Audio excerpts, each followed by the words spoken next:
Hey, what's up? This is Michael Anthony. You tune into Next Step TV. I love them, and they love me too.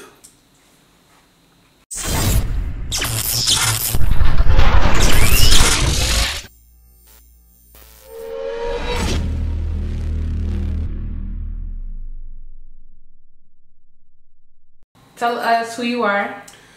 Hey everyone, I'm Michael Anthony from Owns Ready to Love, and I'm ready to interview. So tell us a little bit about yourself. Let's see. I am pretty raw. I'm a distinguished barbarian. That's what I call myself. I like to have balance of edge, but at the same time, I try to exercise being intelligent through my barbarianness, if that's a word. Who gave you that name? How did this name come about? I get called Barbarian a lot. Have you ever seen me eat? You'll understand why. Have you ever seen a lion eat a gazelle fresh after the kill? That's pretty much how I look eating all the time. So I was called a barbarian, but I was like, you know what? I don't want to just be a barbarian. So I added the distinguished part in front of that. I can dig it. So before Ready to Love, who were you? Before Ready to Love, I was the same guy I am now. I'm just a regular guy. Trying to give the perspective of a man, the honest perspective. Unlike a lot of these other guys that are on the internet, just telling them what they want to hear. I try to give the honest perspective of a man, and I was that guy then, and I tried to stay true to myself during filming, so that way it would, people that was watching, you got millions of people watching, they know me, they can, they can validate that that's who I am. So, same guy you saw then is the same guy I am now. What qualities make you a man? The things that make me a man, qualities that make me a man is have a penis.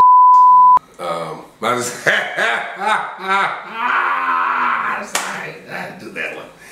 So the qualities that make me a man is I just say all my trials and tribulations in life I've made it through those trials and tribulations. I think we all have different, like women have different trials and tribulations. We all have life, but women have different trials and tribulations from men. And I think as a man, I rose through the concrete. I'm trying to say the rose that came through the concrete.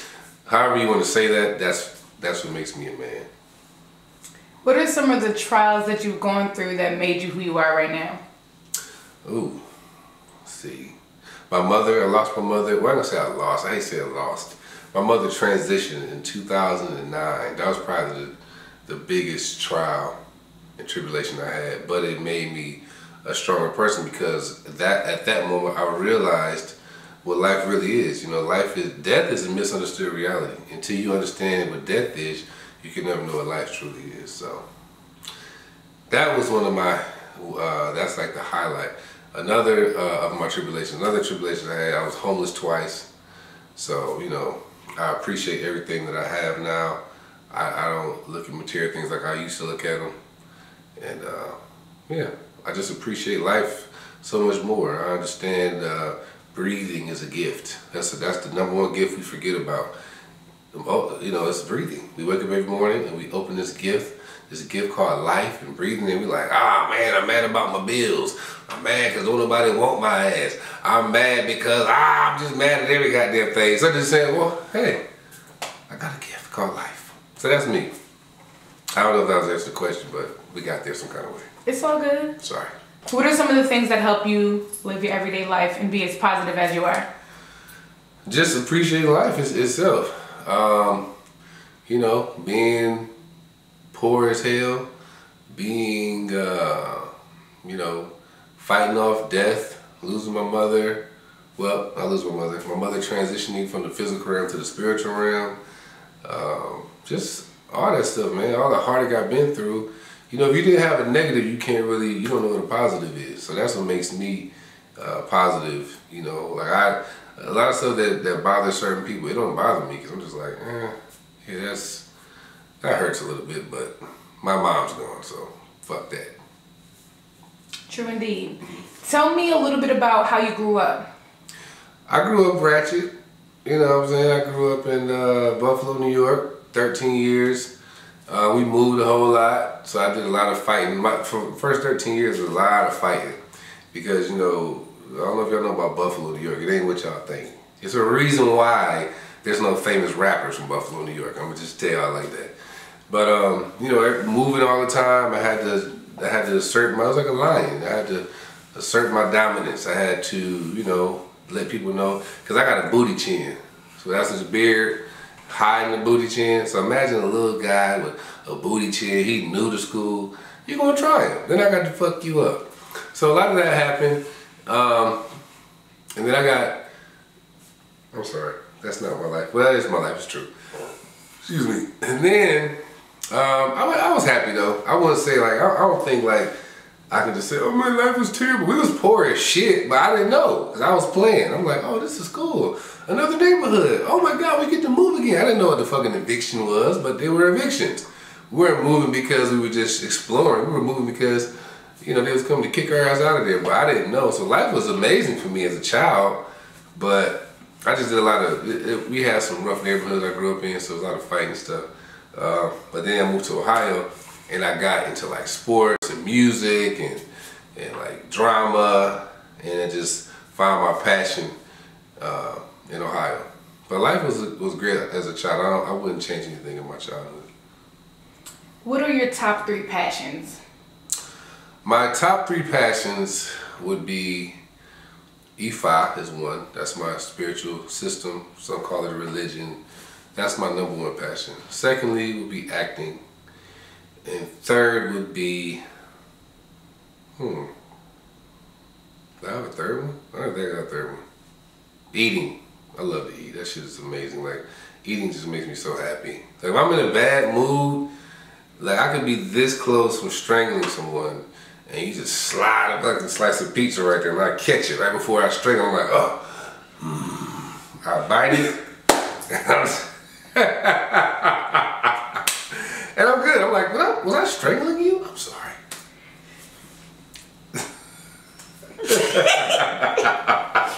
What's your favorite thing to eat? Ooh, man, I can eat chicken wings every day. Chicken wings, all flats, extra crispy, blue cheese. You people out there dipping your chicken wings in ranch, you need to go to Buffalo, New York and go to chicken wing school, because you're wrong. It's blue cheese. But yeah, that's my favorite food. I can eat blue cheese. I can eat chicken wings every single day. Today's your last day on earth. What's your last meal? Chicken wings. Hello. That's it? That's it. I don't need all that. Okay, fuck it. Give me some celery and carrots. I ain't gonna eat it like I never do, but put it in there to give some color. Fuck it. Give me a couple of sticks of celery. And I don't eat grass, sweetie. I'm a lion. You understand me? I need my shit breathing. If it never have feelings, I don't want to eat it. I'm sorry. Peter's coming for you. You can eat. You know, y'all can go graze. I don't graze, I eat. God gave me these sharp ass teeth right here, not for celery. I'm sorry. Actually, I'm not sorry, but that's it. How did you get to this point with your spirituality? Well, you know, when my mother left the earth, I had so many questions. And growing up, I grew up Christian, you know, a lot of questions you just weren't allowed to ask. And then, you know, I got tired of hearing lean not on my own understanding. I just was like, I don't know if I like the sound of that, considering the fact that God gave me a brain. I might want to kind of lean on that a little bit more than just let somebody else tell me something. So I decided, and this is not a knock on anybody who's a Christian, Muslim, or whatever your religion is, I decided personally that I wanted to choose my system. Like, I never got a chance to choose. Like, most of us don't get a chance to choose our religion. It's passed down. And, you know, I just feel like religion is like food. Like, why would I go to a restaurant? Imagine you go to the restaurant with your parents, right? You're not gonna just eat what the fuck they eat. Because, well, this is what grandma ate. This is what dad ate. This is what mom ate. That shit sounds retarded. So why would I be like that about my food, but then, I don't know, something a little more important than my body, my spirit, I'm just like, well, I'll just take whatever's passed down. So me personally, it doesn't make sense at all. And I decided to go out there and figure out what was the best system for me. And in that journey, I realized that I don't see any religion as wrong. I don't look at any religion as wrong. I look at our religions as different cars. I drive this car, you drive that one, you mind your goddamn business. Don't be telling me what your car said. Don't give a fuck. Your car works for you. I tried it. It didn't, my knees was hurting in that car, I'm sorry. Or cell phone companies. You got T-Mobile. You're like, you need to have T-Mobile because, sir, my building Verizon is much better than my building. I don't live in your building. This body is my building. That's your building. And that, you know, I realize that religion is just a spiritual system that has been cultivated by a particular culture that will be utilized to tap into a higher power. Once I realized that, I'm like, well, damn, why don't I find out what my particular culture believed long before they were enslaved and forced into other religions. So that's what I did. And once I did that, I felt whole. I didn't feel like I was just doing something because I was told to do it. Because most people that are in religion don't even do what the hell their religion say to do. Because subconsciously they don't even believe it. Because if you truly believed it, you do it. So I think a lot of us need to stop just doing what grandma said and get out there for yourself. You know, utilize the tools that our grandparents didn't have. You know, get out here and explore a little bit. Talk to God. I talked to God. I said, God, listen, I'm not disrespecting you. I mean, I know people, this person saying that this is your word. I don't totally know if I agree with this person. I'm talking to you, God, you know, because God can talk to all of us. He created us. And I'm not going to disrespect you, God, but I want to find my own way, my own relationship. And I got led to E5, and I've been happy ever since. Can you break down and help us understand the specifics? What do you mean? Like, what do you do? What are you practicing? How do I, if I would like to be involved, what would I technically do day to day? You just live a good character day to day. I mean, we have different rituals and prayers and just like anything else. Divination systems. It's just like being a Christian or being a Muslim. You know, a Muslim, they pray 5 times a day. It's a part of their ritual, part of their ritual, their worship. You just will have to come and learn the different ways we worship God. That's all. And then, and good character is very important in our religion, our system. The reason why we focus so much on good character is because, you know, everybody has their opinion on what God said, and that's cool. But, you know, don't steal from me. You know, don't molest children. Don't rape women. Don't murder people. Don't rob. Let's just get some of the basics of just having good character. And all that other shit, that's cool for you to, you know, we can go back and forth about what God said, but just do right by people. And that's what we focus more on. We don't really force our opinions on people of what God said. We don't force our opinions on people of what we believe. We just do right. You know what I'm saying? It's about the action and not so much about what you believe. Because if a woman, I'm dating a woman, she's a Christian woman, I'm going to respect her as a Christian. I'm not going to try to convert her to my religion. I'm going to go to church with her on Sundays. And, you know, when she teaching my children about the Bible, I'm not going to be like, man, you listen to that, the white man. I'm not going to be like that. I'm going to support my woman and say, well, this is what my woman believes for whatever reason in her testimonies in her life. So little Mikey going to learn how to go to church, learn X, Y, and Z. But guess what? He's going to learn what I know. So now my child has a menu. He ain't just walking into a restaurant saying, you're going to eat these fucking hot dogs. That's what you're eating. I don't care what you like. I don't care what's best for your body. You're going to eat what I ate. I'm not doing that to my children. I respect it. So. I don't know if I answered the question. I be veering off and shit. It's alright. You get it all out. I'm weird. On the show, Ready to Love. Hey! You took Shay to your Baba's house. Yes, I did. He trusts his word. Is there a certain hierarchy in the spiritual realm for him or for like Babas in general? Like, help me get a full understanding of that. Well, it ain't so much if I trust his word. I don't trust. Not technically his word, but no, I'm about to break it down. You know. I don't trust the word of a man. I trust the word of any man to a certain extent. It's the divination system. That's why we use the divination system, because I can take somebody, you can give me your feeling on a person, like, and say, oh, this is what God is saying. That's your feeling of a person. But if with the divination system we utilize is very specific. Like, people actually thought I called him and warned him because the reading was so on point. And a lot of people was like, yo, he called him and told him. But that just goes to show the how you try to put God in the box, because I'm not doing what you're doing, because it was so on point and accurate. You couldn't just say, well, damn, I need to look into that. Yeah, that's not what I do. That's there's no. It's like he don't have a TV. Like, he didn't have a TV in his house. You know what I'm saying? All you seen was shrine. There's no television in that house I was in. Period. That man ain't watching no TV. He don't watch football, nothing else. He got the opele. He throw the opeles. It's a divination system we call odus. The odus is 4 times larger than the Bible and the Quran put together. It's millions of years old. The system is millions of years old. And each odu has stories. And there's thousands of odus. But each odu gives a specific story, because everything that's happening now has already happened. Everything. I know you probably think you putting her in a new position. This called the frog leg. They called that shit something else millions of years ago. Sorry, sir. You're not doing nothing special. So that's why he was able to be so specific on what he saw. That's why I say, not that I don't trust him, 'cause I love my Baba, but we don't trust the words of a man, because men bring bias. If I'm a man telling you about what God said, guess what's gonna benefit more? Me as a man. I'm gonna make you're my helper. You're the one. I'm here. You're here. That's because I'm a man telling you. If I was a little person and I was like, well, you know, the closer to the ground you are, then, you know, the more. He's like, no, motherfucker, you just short, and you want to make it cool to be short, but I like being tall. I'm sorry, that example was very rude. Was that rude? Okay. No, it was great. I'm sorry.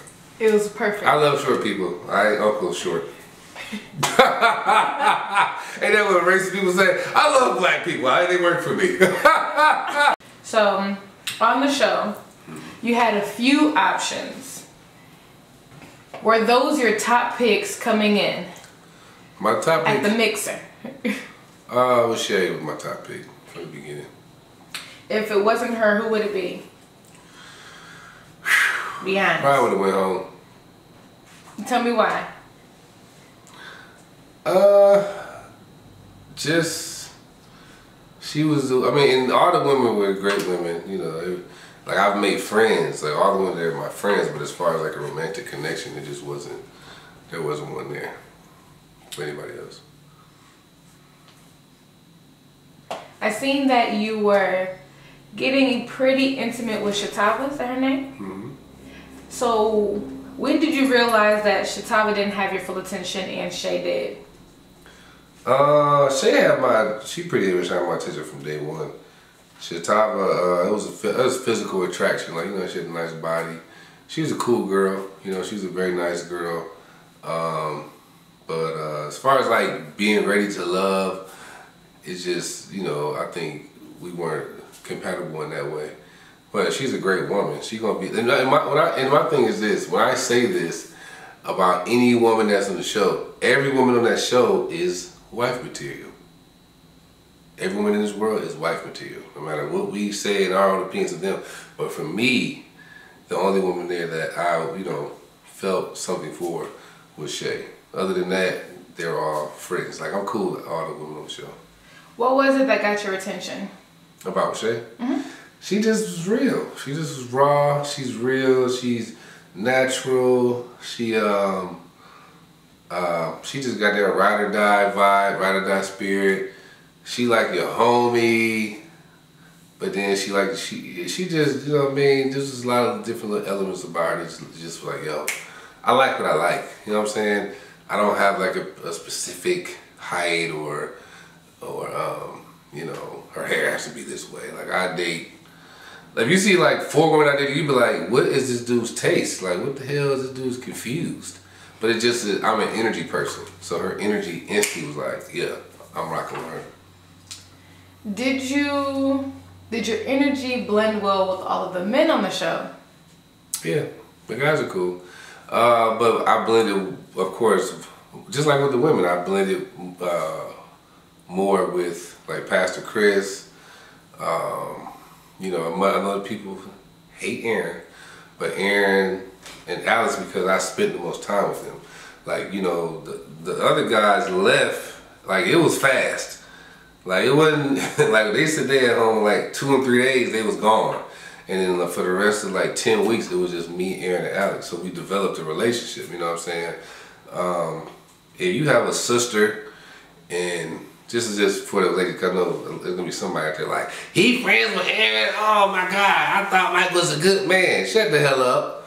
Because you got a cousin or somebody you love dearly that people judging. You know, you might have a cousin and everybody, oh, she a stripper.